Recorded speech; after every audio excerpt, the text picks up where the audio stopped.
तो श्री नारद जी की प्रेरणा से महर्षि वाल्मीकि ने श्रीमद् वाल्मीकि रामायण की रचना की और इसमें एक एक जो शब्द लिखे गए हैं, इसमें एक एक जो कथाएं लिखी गई हैं वो अपितु सत्य हैं, उसमें मनगढ़ंत कोई भी कथा नहीं है।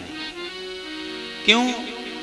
बोले ब्रह्मा जी ने नारद जी के माध्यम से महर्षि वाल्मीकि को यह आश्वासन दे दिया था कि आप जो कुछ भी लिखेंगे, नते वाग नृता काव्य काचिदत्र भविष्यति, आप जो कुछ भी लिखोगे वह सत्य होगा, वह असत्य नहीं होगा।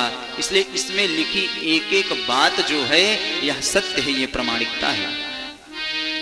और जैसे हम लोगों को कभी लगे कि यह साधारण सी पुस्तक, काले काले अक्षर में लिखे गए ये शब्द तो कहीं भी हो सकते हैं, लेकिन बंधुओं ये काले अक्षर में लिखे गए शब्द ये साक्षात भगवान का शब्दमय विग्रह है।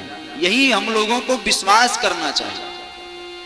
एक महाभारत के बहुत प्रसिद्ध टीकाकार हुए श्री नीलकंठ शास्त्री जी महाराज, जो महाभारत के अंतर्गत पुस्तक आती है श्रीमद् भगवत गीता, तो एक दिन वो भाष्य कर रहे थे और भाष्य करते करते उन्होंने लिखा, क्या लिखा?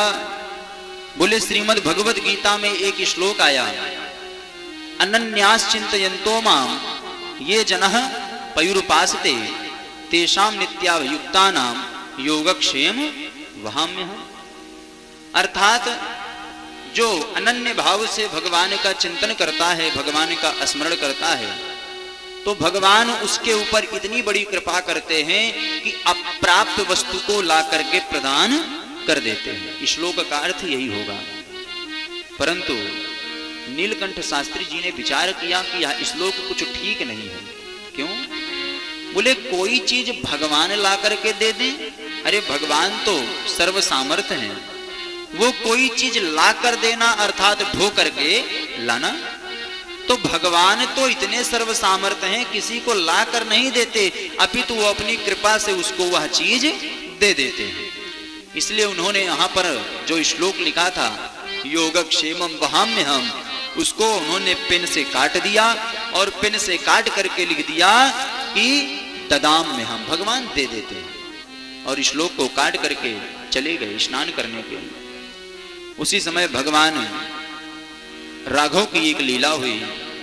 भगवान 8 वर्ष के बालक का रूप बनाए और नीलकंठ शास्त्री बड़े गरीब थे, लेकिन कभी किसी से धन की याचना नहीं करते थे। घर में कुछ होता नहीं था।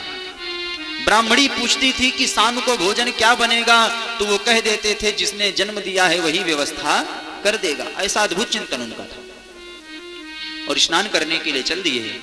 8 वर्ष के रूप में भगवान रूप धारण किए और अपने सिर के ऊपर एक टोकरी को लादा जिसमें खूब सारा अन्न सामान को रख लिया और लेकर के चले। ब्राह्मणी का दरवाजा खटखटाया, ब्राह्मणी ने दरवाजा खोला। उसने कहा, बालक तुम कौन हो? 8 वर्ष के रूप में आए भगवान ने कहा, तुम्हारे पति ने हमको भेजा है। ब्राह्मणी ने देखा कि एक 8 वर्ष का बालक, उसके ऊपर एक भारी सी टोकरी जिसमें इतना सामान रखा गया है। अब वह तो ब्राह्मण देवता के ऊपर बड़ी क्रोधित हो गई। लेकिन फिर उसने देखा कि उस 8 वर्ष के बालक के चेहरे के ऊपर एक कटे का निशान था। ब्राह्मणी ने कहा, पुत्र तुम्हारे ये चेहरे पे कटे का निशान कैसा है, इसका कारण बताओ। तो 8 वर्ष के रूप में आए भगवान ने कहा, तुम्हारे पति ने हमको मारा है। इतना कह करके भगवान चल दिए। अब तो पत्नी लाल पीली काली हो गई कि आने दो मैं बताती हूँ। अपने आप को बड़े वेदज्ञ कहते हैं, अपने आप को बड़ा शास्त्रोक्त कहते हैं, नियमधारी कहते हैं, और एक 8 वर्ष के बालक के ऊपर इतना अत्याचार करते हैं, उनको लज्जा नहीं आती। अब पंडित जी आए। ब्राह्मणी ने कहा कि इतना सामान तुमने भिजवाया, बालक के ऊपर इतना अत्याचार किया। पंडित जी ने कहा, देवी मैं कुछ समझ नहीं पा रहा हूं। अरे मैंने किसी को नहीं भेजा। लेकिन जब फिर ब्राह्मण देवता ने ध्यान लगा करके देखा तो रोने लगे और रोते रोते कहा कि ब्राह्मणी तुम कितनी सौभाग्यशाली हो, जिन परमात्मा के विषय में अनुभव करते करते मैं दिन रात थक गया, वो परमात्मा तुझे दर्शन देने आए, तेरे ऊपर तो उन्होंने कृपा कर दिया। ब्राह्मणी ने कहा कि सब बात तो ठीक है, लेकिन उन्होंने कहा आपने उनको मारा है। हाँ देवी, मैंने भगवान को मारा है। ये कैसे हो सकता है? बोले याद करो देवी, कल मैं चिंतन करते समय भगवत गीता के एक श्लोक पे पेन से काटा था और वो अक्षर मैंने पुस्तक में काटा, लेकिन ये ग्रंथ तो साक्षात भगवान का शब्दमय विग्रह है। वह श्लोक पे ना लग करके वह भगवान के गाल पे कटने का निशान बन गया।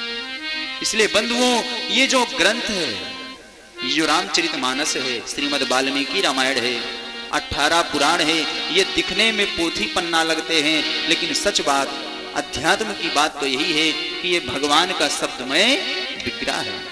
इसलिए बड़े संभाल करके रखना चाहिए।